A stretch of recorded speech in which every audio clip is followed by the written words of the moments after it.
Olá, estamos iniciando mais um programa Conhecendo o Ministério Público. De acordo com o Instituto Brasileiro de Segurança no Trânsito, os acidentes envolvendo motos no país somaram 10 mil mortos e mais de 500 mil feridos em 2008. Nos últimos 10 anos, o número de mortes aumentou 1000%. A cada minuto, uma pessoa morre ou fica ferida por causa de acidentes com motocicletas. Em Porto Alegre, segundo dados da Empresa Pública de Transportes e Circulação, dos 170 óbitos registrados no trânsito no ano em que passou, 65 são de motociclistas. Para abordar o crescente número de mortes envolvendo motos, convidamos o promotor de justiça André Marquesan, que atua na Vara de Delitos de Trânsito de Porto Alegre. Doutor André, é um prazer tê-lo aqui conosco no programa. Eu gostaria de saber como o senhor recebe principalmente os dados da EPTC aqui na capital gaúcha, onde de 170 óbitos, 65 são de motociclistas. Olá, Marco, prazer outra vez estar aqui e falar com você. Marco, eu desempenho a minha função de promotor de delitos de trânsito há cerca de 7 anos em Porto Alegre e já de algum tempo é em caráter exclusivo.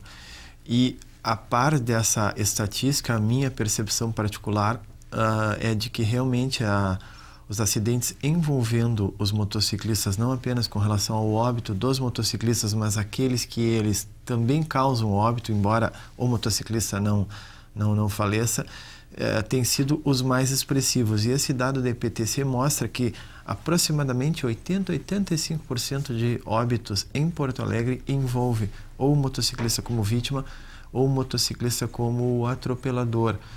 E isso tem sido muito evidente de uns anos para cá, com o incremento dessas atividades comerciais vinculadas às motocicletas, seja os motoboys, seja agora com a perspectiva da legalização eventual dos mototáxis, algo que já de antemão, com a aprovação da lei o ano passado, a lei federal, me preocupa sobremaneira.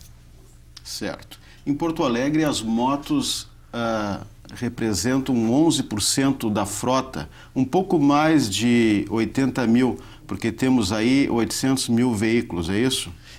Segundo esses dados, segundo também os dados do Detran que são disponibilizados, a frota de motos não se aproxima de 15%, mas elas têm respondido por mais de 80% dos acidentes, especialmente os acidentes com vítimas.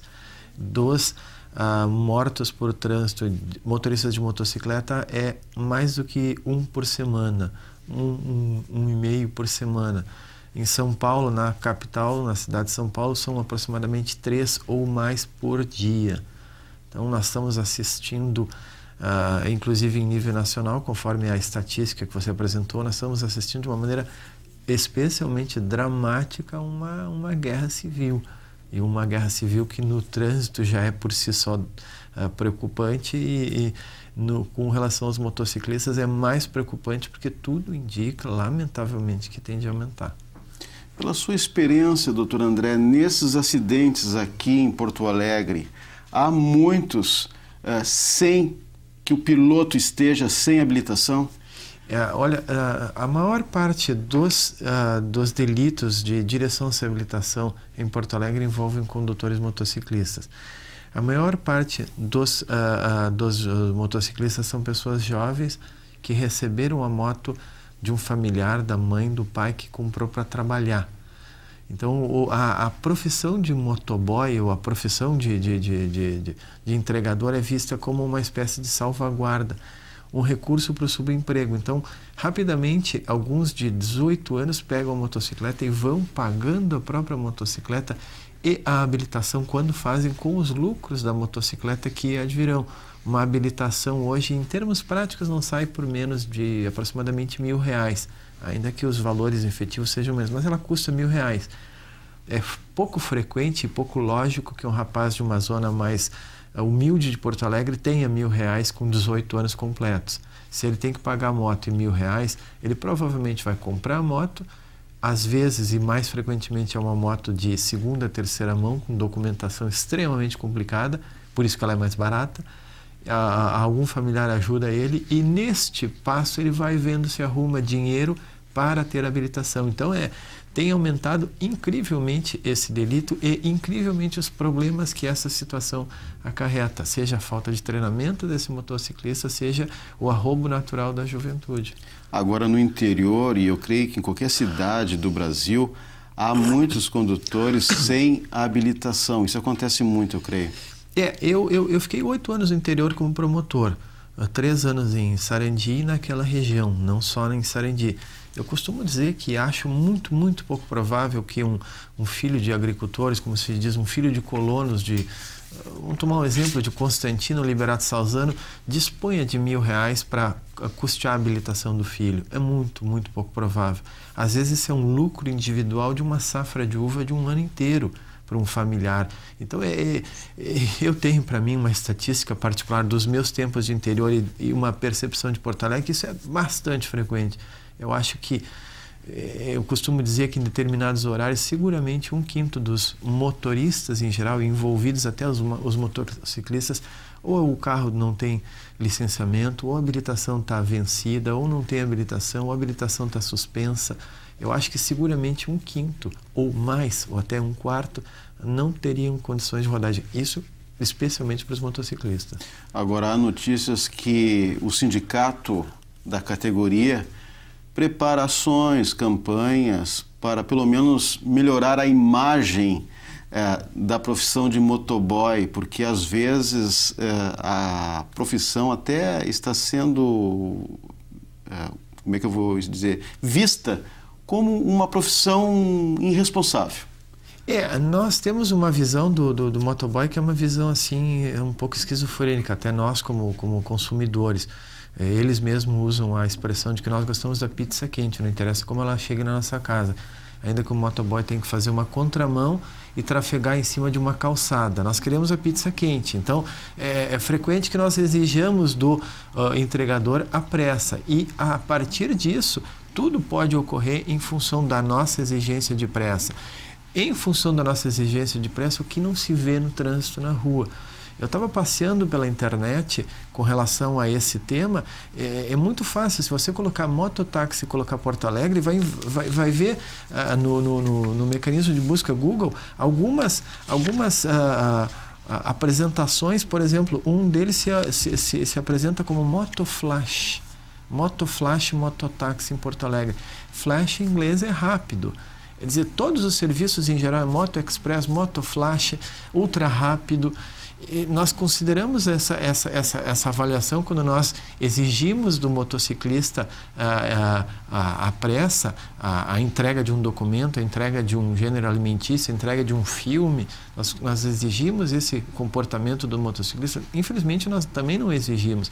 Agora, eu não creio que seja só uma questão de imagem. Eu não creio que uma avaliação, um marketing vai resolver isso. Eu acho que sem uma outra postura fiscalizatória, sem uma outra postura, inclusive dos condutores, eu não creio que seja uma questão de imagem.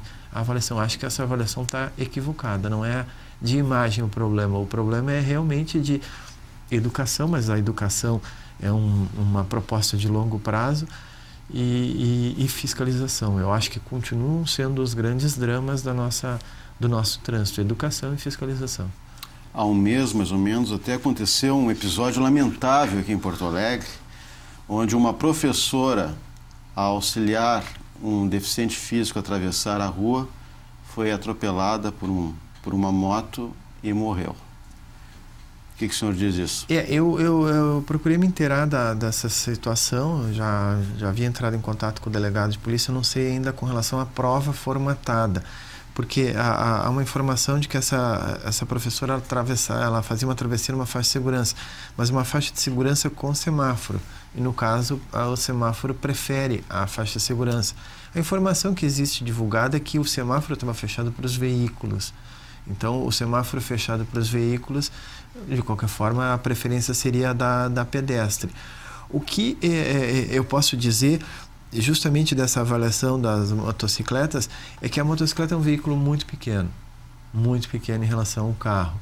Então ela chama muito pouca atenção.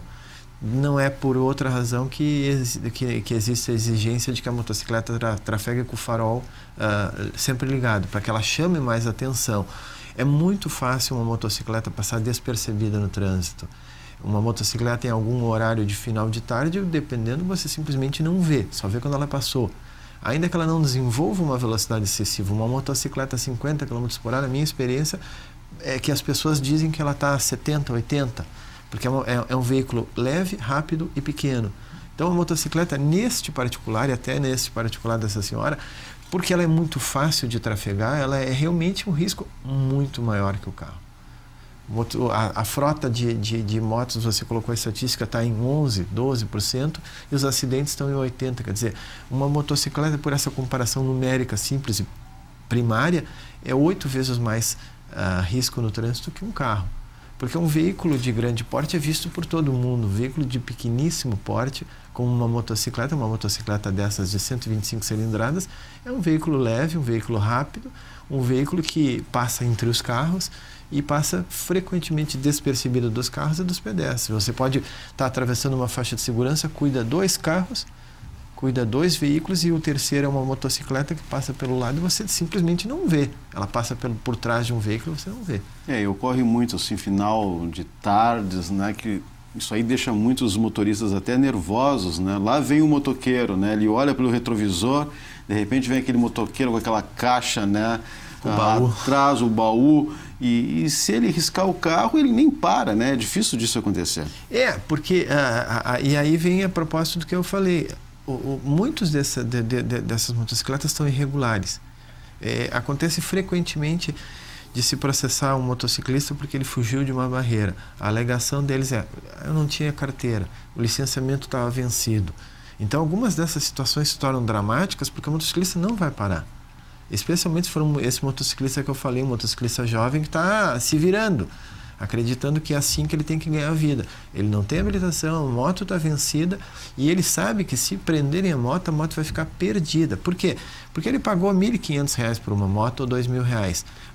A multa por direção sem habilitação, cumulada com o licenciamento, cumulada com o guincho, ele não retira do depósito. Ele não retira. A moto, as multas custam mais que o valor da moto. Então, para eles, a informação que eles passam, eu ia perder a moto, perdi a moto. Então, é por isso que essas situações se tornam dramáticas. Você vê, às vezes, um motociclista fugindo de uma barreira, por cima de uma calçada, numa contramão. Por quê? Porque ele vai perder a moto. Ele vai perder a moto, vai ser levado para a delegacia. Então, o desespero bate para eles nessa situação justamente por isso. Então, aproveitando essa oportunidade, eu acho muito pouco provável que essa nova regulamentação da lei federal, que vai entrar em vigor agora em agosto, resolva. Pois é isso que eu ia lhe perguntar. O que muda, doutor Marquesan, a partir de 1º de agosto, com essa lei dos mototaxistas? Se você quiser me acompanhar, é a Lei 1209. Essa lei exige, no artigo 2º, que o motociclista tenha completado 21 anos. Eu já acho irreal, porque a maior parte do meu público está entre 18 e 21 anos. Então, já estavam na ilegalidade, vão continuar na ilegalidade. Eles não têm carteira. Possuir habilitação por pelo menos 2 anos na categoria, eles não têm habilitação. Significa que ele deveria ter, a partir de no mínimo 19 anos, ele tem que ter habilitação. Mas quem quer habilitação faz com 18, com 20... Aí já não era o problema, vai continuar não sendo o problema. Estar vestido com colete de segurança. Se ele é ilegal, ele não vai botar um colete para ser fiscalizado chamando a atenção. Porque se você tiver uma blitz, vai primeiro verificar os que têm colete, para ver se eles não estão, entre aspas, mentindo. E depois exige do profissional de serviço comunitário de rua, aí uma expressão, eu acho uma expressão equivocada. Serão exigidos ainda os seguintes documentos: carteira de identidade, título de eleitor. Por que título de eleitor? Título de eleitor se exige para um emprego público. Isso não é um emprego público.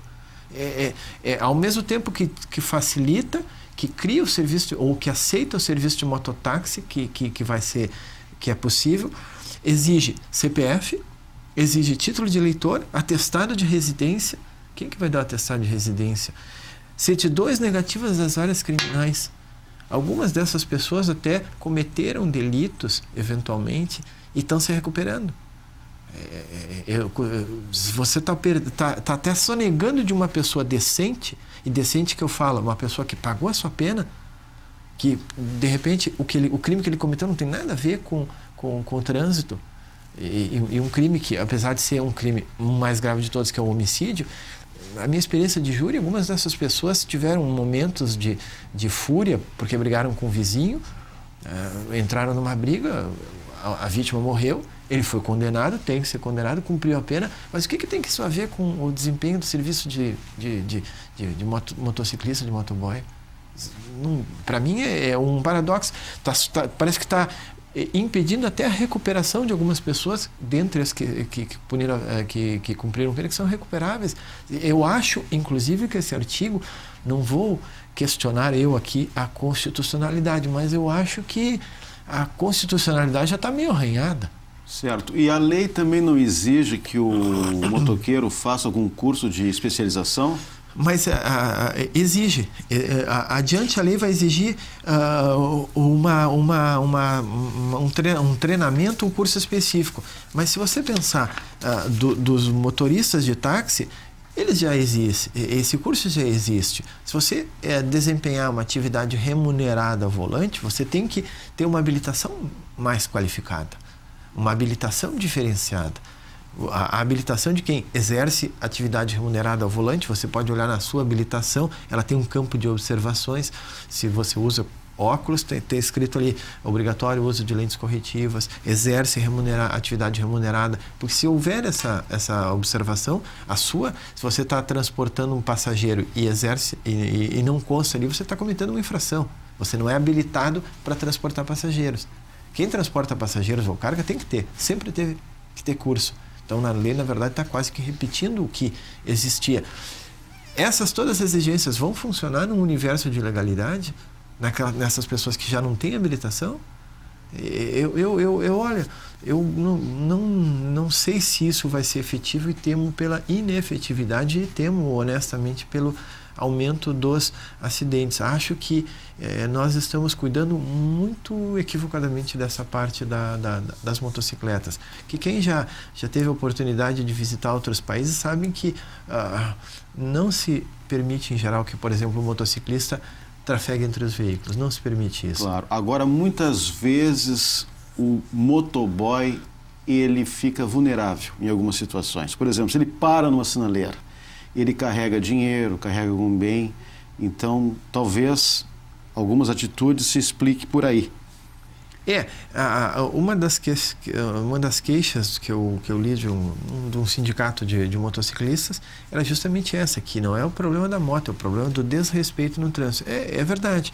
O Código de Trânsito diz que os veículos mais pesados, os veículos maiores, são sucessivamente responsáveis pelos mais leves. Então, o caminhão é responsável pela caminhonete, que é responsável pelo carro, que é responsável pela moto, que é responsável pela bicicleta, que é responsável pelo pedestre. Então, há uma sucessão invertida de responsabilidades. Os maiores cuidam dos menores. Dentre esses, os mais frágeis veículos são a bicicleta e a motocicleta. Se todos nós respeitássemos uns aos outros dentro do código, evidentemente que o problema seria... Eu digo até porque hoje em dia ocorrem muitos assaltos, né? Então, se o cara ali está carregando dinheiro, né? Então ele já fica se olhando, ele já não para. Não vou parar na sinaleira, né? Vou continuar por esse lado também. Essa é uma alegação de alguns motociclistas, de alguns motoboys, para algumas atitudes. Olha, eu estava fazendo uma entrega de documentos, eu estava transportando valores, eu estava levando talões de cheque, mas isso eu vou acrescentar para vocês que a minha experiência no delito de trânsito é muito pouco ocorrente, essa situação. Agora, em 14 estados brasileiros, as mortes também de motociclistas superam as de pedestres. Não só superam, como nós já vimos aqui, vão aumentar. A tendência é aumentar. não se pode negligenciar o fato de que a situação vai ficar bastante preocupante se, por exemplo, grandes capitais permitirem o serviço de mototáxi. Eu não tenho a posição da IPTC atual, porque o antigo presidente da IPTC, o professor Sena, me parece que tinha verbalizado perante a imprensa que era contra a regulamentação do mototáxi em Porto Alegre. Eu acho que grandes capitais que regulamentarem vão ter que ter uma cautela extremada, porque vai passar a ser um serviço oficializado de transporte de passageiros com uma eventual responsabilidade até do poder público, porque regulamentou, porque não fiscalizou o serviço de táxi. Teoricamente, você imagina, você entra num táxi, é um serviço público de transporte de passageiros, o táxi é um serviço público, é como qualquer outro serviço público, é regulamentado pelo poder público. Se você pega um táxi que não foi fiscalizado ou um mototáxi que não foi fiscalizado, imagina as consequências até pecuniárias para o poder público. Regulamentou, permitiu, mas não fiscalizou. Eu acho que o poder público, especialmente nas grandes capitais, tem que ter cautela extremada. Agora, nós conversávamos antes do programa, pequenas cidades, eu vou colocar um exemplo, Caciqui, só por citar, Caciqui ou pequenas cidades, o sujeito às vezes tem que transitar 5 quadras, 6 quadras, que em Caciqui 6 quadras praticamente se atravessa a cidade. É uma pessoa que, bom, eu vou pegar um mototáxi que me custa R$1 para atravessar, mas aí tem todas as questões envolvidas. Essa pessoa que vai pegar um mototáxi, ela sabe se portar como passageiro de mototáxi? Ela sabe se portar como passageiro de motocicleta? Porque o passageiro vai ter que colocar o capacete. Ele vai colocar o capacete. Colocando o capacete, ele sabe como se portar numa curva? Porque agora a regulamentação da renovação da habilitação e a própria habilitação exige dos condutores, quaisquer condutores, inclusive de veículos, que eles saibam como funciona uma motocicleta. Uma das perguntas que está sendo feita nos exames do Detran é como é que deve se comportar o passageiro numa curva. Ele deve fazer o mesmo ângulo para dentro da curva do motorista ou deve fazer para fora para compensar? As pessoas sabem, puxa para dentro, puxa para fora. E se for uma pessoa, digamos assim, desproporcional em termos de peso, o motociclista é uma pessoa pequena e leve, e a pessoa é uma pessoa um pouco mais bem complexionada. Ele vai saber se portar na curva? Ele sabe andar numa motocicleta? Porque uma coisa é você sentar num táxi e ficar falando no celular, olha, vai no supermercado e compra tal coisa. Essa pessoa que está atrás, ela vai se comportar como tal? Nós vamos treinar as pessoas para ser passageiras de motocicleta? Quantas pessoas dentre nós que já andaram numa motocicleta como carona e sabem como, por exemplo, num dia de chuva, eventualmente, se portar numa curva? É extremamente preocupante isso. Agora, já foi colocado aqui, a moto é um bem acessível em termos de aquisição, né? Ela tem a questão do deslocamento, da agilidade. O problema todo, eu creio que seja justamente a imprudência, né? Nós temos que lidar com a imprudência. A imprudência, que é a mesma imprudência, eventualmente, de um pedestre. Eu costumo dizer que não tem pedestre. Existe um cidadão mal formado, um cidadão que num caminhão é uma pessoa poderosa, num carro uma pessoa poderosa, numa moto uma pessoa relativamente poderosa, e a pé não é tão poderoso. Mas essa pessoa que é imprudente, ela costuma ser imprudente em todas as áreas da sua vida. Faz alguma atitude de se atravessar no meio dos carros num lugar absolutamente impróprio. E eu sou uma pessoa, um promotor de justiça que atua conforme o código. Isso significa que eu protejo as pessoas mais fracas. Leia-se, aquelas que andam a pé, inclusive eu também ando a pé. Mas nós vemos comportamentos de pessoas que não têm veículos, que são, e eu não falo de atravessar fora da faixa, eu falo de atravessar em lugares absolutamente impróprios, equivocados e inúteis. Pessoas que atravessam lugares que vão do nada a parte alguma apenas por uma simplicidade. Então, essas pessoas a bordo de um carro são pessoas perigosíssimas, porque elas são imprudentes em termos de conduta. Essas pessoas com uma motocicleta agem como elas agem como pedestres, mal. Então, a nossa formação como pessoa vai se refletir se você está dirigindo uma carreta, Se você entra, eu já tenho motoristas de carreta que entram em Porto Alegre embriagados. Você pode imaginar o que significa alguém com um cavalinho de carreta, com o trator da carreta, embriagado em Porto Alegre. Eu tenho esse tipo de pessoa. Ele tem um canhão que, se passar na frente de uma aglomeração de pessoas, ele é um assassino em potencial. Então, esse tipo de pessoa é imprudente sempre. E, infelizmente, a motocicleta ela é atrativa para pessoas jovens. E as pessoas jovens, nós fomos já mais jovens, sabemos, são arriscadas, têm perspectiva mais corajosa da vida. E isso é muito perigoso. Certo. Creio que o melhor caminho é a prevenção. O senhor tem alguma sugestão em termos de prevenção, ou seja, melhorar os cursos de autoescolas, alguma coisa nesse sentido? Eu acho que eu gostaria que as autoescolas fossem mais acessíveis financeiramente. Não sei como se faria isso, não estou criticando ninguém, mas acho que elas deveriam ser mais acessíveis. Sendo acessíveis, porque elas são, em termos de nós já falamos, elas são muito caras no interior. E Porto Alegre, muitas dessas pessoas se queixam justamente isso, que elas são muito caras. Se elas fossem mais acessíveis, elas permitiriam às pessoas ter um treinamento efetivo. Tendo um treinamento efetivo, muitos desses problemas inicialmente diminuiriam. E a partir daí você poderia trabalhar com uma fiscalização bastante incisiva, porque sem fiscalização, sem uma adequada postura dos órgãos de segurança, dos órgãos de trânsito, não que não exista, mas uma postura incisiva com relação a um problema que eu diria dramático. Algumas pessoas, alguns colegas da área criminal, promotores da área criminal, até juízes, e eu também trabalho no crime comum, dizem, olha, veja como é perigoso aquela zona de Porto Alegre, teve 2 assaltos no ano passado, mas ninguém se preocupa com 170 mortos no trânsito. O trânsito de Porto Alegre é muito, muito, muito mais perigoso que qualquer crime de roubo.